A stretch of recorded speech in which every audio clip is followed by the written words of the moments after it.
दावत के मज़े आते ही मेहमानों के संग है, फिर वो घर के अंदर की गई दावत हो या घर के बाहर की। असल में मोटिव एक ही होता है भई, एन्जॉय करना, खुश रखना और खुश रहना। क्योंकि कुछ फैमिली गेट टुगेदर भी इस ज़रूरी होती हैं इस स्ट्रेस भरी लाइफ़ में, जहाँ पे हम अपनों से मिल के, अपनों के साथ क्वालिटी टाइम स्पेंड करके खुशियाँ बिखेरने और समेटने के काबिल बन जाती हैं। So let's get started. अस्सलाम वालेकुम एवरीवन, वेलकम टू हम couple Varsha, hope you are doing good. अल्हम्दुलिल्लाह आई एम आल्सो गुड। जी हाँ, आज मैं आपको फिर एक दावत व्लॉग शेयर कर रही हूँ, लेकिन इस बार मैं घर में किचन में कुछ नहीं बना रही, वही बना बनाया खाएंगे, बाहर जाके खाएंगे। लेकिन उससे पहले घर में ना ये होता है, जब मेहमान वगैरह सारे गेस्ट आए होते हैं ना, अपने आए होते हैं इन शॉर्ट, तो फिर ये इस तरीके से रात के मनाजिर होते हैं। ये मैं रात का क्लिप कर रही हूँ। आजकल ना एक एक दो दो बज जाते हैं। हम सब ना रात को बस लूडो गेम हमने लगाई होती है, और बस अब हम लोग ना एंजॉय करके खेल रहे होते हैं, और बड़ा मज़ा आता है। क्योंकि हमारे ये जो आपको नज़र आ रहे हैं ना कुछ लोग इसमें से, ये अब वो वीडियो देख रहे होंगे, उनको समझ लग जाएगी, नाम नहीं मैं ले रही कुछ चीटिंग बड़ा करते हैं और चीटिंग करके ना फिर पकड़े भी जाते हैं बाद में। अच्छा जी, फिर जी रात को 2 बजे तक सोना और फिर सुबह फिर टाइम से उठना और हर चीज़ को मेंटेन करना, यही तो है हम होम मेकर्स की असल जॉब, असल टास्क। तो बस आपकी आपी भी सुबह का नाश्ता पहले जल्दी से बना के सबको फ्री किया। फिर आज ना मैंने कहा चलो ना आलू गोश्त बनाती हूँ, तो मटन था, मैंने कहा उसको बॉयल करके रख दिया। इससे ना हांडी बड़ी झटपट बनती है।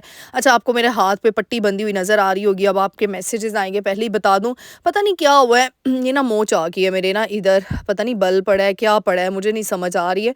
तो ना मुझसे यहाँ पे काम ही नहीं हो रहा था, तो फिर मैंने क्या किया, ये आपके घर के जो बड़े बुजुर्ग होते हैं ना, माशाल्लाह उनको बड़ी टेक्निक्स आती हैं, तो उन्होंने अच्छे तरीके से ना इसकी मसाज करके ना, और ये पट्टी इस तरीके से बांधी है कि काफ़ी हद तक मुझे रिलीफ मिल गया। क्योंकि अभी बाहर जाने का मेरे पास टाइम नहीं था कि मैं जाके ना बाहर वो मालिश करवा के ना बैंडेज बांध सकूं। तो घर में ना हमारे बड़े बुजुर्ग, मैं इसीलिए तो कहती हूँ बड़ों के साथ रहने का मज़ा ये है कि उनको हर चीज़ पता होती है, माशाल्लाह से एक्सपीरियंस्ड लोग होते हैं। वरना हम जैसों को कहाँ पता हो कि किस तरीके से हाथों की रोटेशन करनी है और किस तरीके से सारी चीज़ों को मेंटेन करना है। तो इसीलिए जब हम होम मेकर्स बड़ों की गाइडलाइन के ज़ेरे साया काम करती हैं ना, तो बहुत सी चीज़ों का हमें पता चलता है, और आहिस्ता आहिस्ता हम रेडी हो जाती हैं अगली नस्ल के लिए, अगले आने वालों के लिए। यही तो है एक्सपीरियंस लाइफ, इसी को तो कहते हैं।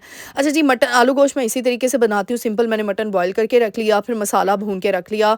मैं ना प्याज लाइट ब्राउन करके निकाल लेती हूँ, फिर टमाटर हरी मिर्चें को ग्राइंड कर दिया अच्छे तरीके से। जिंजर गार्लिक पेस्ट में मैंने मटन को भूना, फिर साथ ही मैंने मसाला ऐड करके नमक, लाल मिर्च, हल्दी, सूखा धनिया, बस ये 4 मसाले मैं ऐड करती हूँ। साथ ही आलू कट करके डाल दिए, अच्छे तरीके से भुनाई करके पानी डाल के दम पे रख दूँगी। बस ये तकरीबन 10-12 मिनट की हांडी रेडी हो जाती है।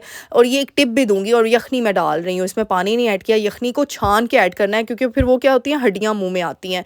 तो एक बेसिक टिप है कि जब भी आलू गोश्त बनाए ना, तो उसी की यखनी मटन बीफ की यूज़ करें, उससे और अच्छा टेस्ट आता है, क्योंकि सारा जायका तो उस शौरमे में आ जाता है, उस यखनी में आ जाता है। तो बस यहाँ पे अब आपने कहना, आप लोग तो बाहर हाई टी पे गए थे, तो घर पे क्यों खाना बनाया? अच्छा, हम सब नहीं गए थे, क्योंकि होते हैं ना घर में बड़े बुजुर्ग, वो नहीं बाहर जाते, तो उनका भी तो इंतज़ाम करके जाना है ना। तो मैंने इसीलिए हमारी 2 फैमिलीज़ के बड़े बुजुर्ग, जो बाहर से भी गेस्ट भी आए हुए थे, मेहमान आए हुए थे, वो नहीं जा सके। तो फिर मैंने इसीलिए आलू गोश्त बना के रख लिया, और रोटियां बाज़ार से मंगवा दी कि चलो वो पीछे से खा लेंगे, और फिर बाकी हम सब निकल आए। और यहाँ पे जी, अच्छा अब आप लोगों ने कहना शादी का व्लॉग थे, तुसी पलवशा भी दिखाया नहीं, दावतें किसकी हैं भाई? माशाल्लाह से दुल्हन आ चुकी है घर पे, शादी हो चुकी है अल्हम्दुलिल्लाह, खैर आफियत से हुई, बहुत अच्छे तरीके से हुई अल्हम्दुलिल्लाह अल्हम्दुलिल्लाह। अब ना ये शादी की दावतें शुरू हो गई हैं। यानी आपको पता है ना, एक फैमिली मेम्बर दावत, अब हमारे घर में ही दावत है। अब मैंने भी ट्रीट देनी है, जाहिर सी बात है, नए नवेरे जोड़े को, तो अभी ट्रीटें ही चल रही हैं। लास्ट व्लॉग भी शादी का ही व्लॉग दावत थी, अब फिर एक और दावत है, अब आगे भी दावतों के व्लॉग आएंगे। इस तरीके से आपको भी थोड़ा सा ना आइडिया हो जाएगा, क्योंकि ये दिसंबर जैन फेब होते ही शादी सीज़न है, जैन तक ख़त्म हो जाएंगे। तो इस तरीके से अच्छे अच्छे ना आप लोग दावत घर में भी कर सकते हो, नो डाउट। हमारे भी फैमिली मेम्बर्स घर में भी कर रहे हैं, लेकिन ये थोड़ा सा ना फैमिली गेट टुगेदर बाहर जाते हैं, थोड़ा रिफ़्रेश हो जाते हैं और मज़ा आता है। यही तो इंजॉयमेंट के डेज़ होते हैं। और मैं हमेशा कहती हूँ, नई नवेली दुल्हन जब आपके घर आती है, तो उसको इतनी प्रायोरिटी दें कि उसका बस दिल ही ना जो है ना वो इधर उधर जाए भटके, और वो बिल्कुल भी अपने नो डाउट माँ-बाप तो याद आते हैं, लेकिन फिर भी वो यहाँ इतनी खुश रहे ना कि वो अपने माँ-बाप को फ़ोन करके बोले कि भई मैं बहुत खुश हूँ, अल्हम्दुलिल्लाह मुझे मेरे घर से भी अच्छा घराना मिला है। और वो तभी होता है कि जब लड़के वाले ना उसे अपनायत देते हैं। क्योंकि जब नई-नवेली लड़की आती है ना, उसे आप इग्नोर करो, उससे बातचीत ना करो, उससे दूर-दूर रहो और एक एनवायरनमेंट स्ट्रेस भरा बना दो। यानी वो कहते हैं ना, जिसे पंजाबी में कहते हैं बुस्सा तरक्का एनवायरनमेंट, कोई बात ही ना उस बेचारी से करे, उसे तो रोना आएगा, आगे वो अपनों को छोड़ के आई है। रेदर देन कि आप ऐसा करें एनवायरनमेंट के जहाँ पे उसको अपनायत दें, उससे बातचीत करें, उसे प्रायोरिटी दें। भई खाने में तुम्हें क्या पसंद है, आज वो बनाते हैं। तुम बताओ बेटा, आज ये चीज़ हम करते हैं। अपनी-अपनी सोच अल्लाह ताला ये पॉज़िटिव सोच सबको दे, क्योंकि मैं सोचती हूँ कि जो लड़की आपके घर आती है ना, वो बड़ी चीज़ों को सैक्रिफ़ाइस करके आती है।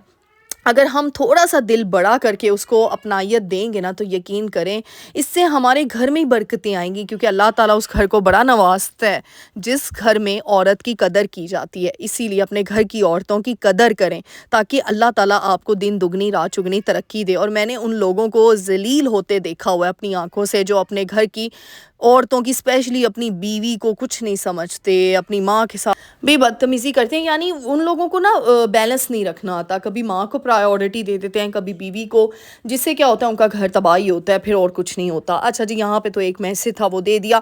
फिर हम लोगों ने यहाँ पे हाई टी की बड़े मज़े का मेन्यू था, और ये पकोड़े थे, चाइनीज़ था, हलीम थी, और दलीम भी कुछ लोग बोलते हैं, मंचूरियन था, और फ्राइड फ़िश थी, और बड़ी मज़े-मज़े की, और सैलेड बहुत मज़े का था।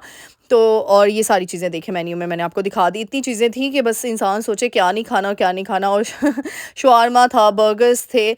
तो इस तरीके से ना, बस ये छोटी-छोटी ट्रीट्स ही होती है, ये शुरू के दिन ही होते हैं, स्टार्टिंग के डेज़ होते हैं, जब आपने लड़की को फुली अपनायत देनी होती है। फिर बाद में आपको भी पता है कहाँ इतना टाइम मिलता है, और ये शुरू के प्रायोरिटी डेज़ होते हैं जो हमें देने भी चाहिए। तो बस ये शादी के, अब आपने कहना है पलवश आप ये शादी के व्लॉग क्यों नहीं आए?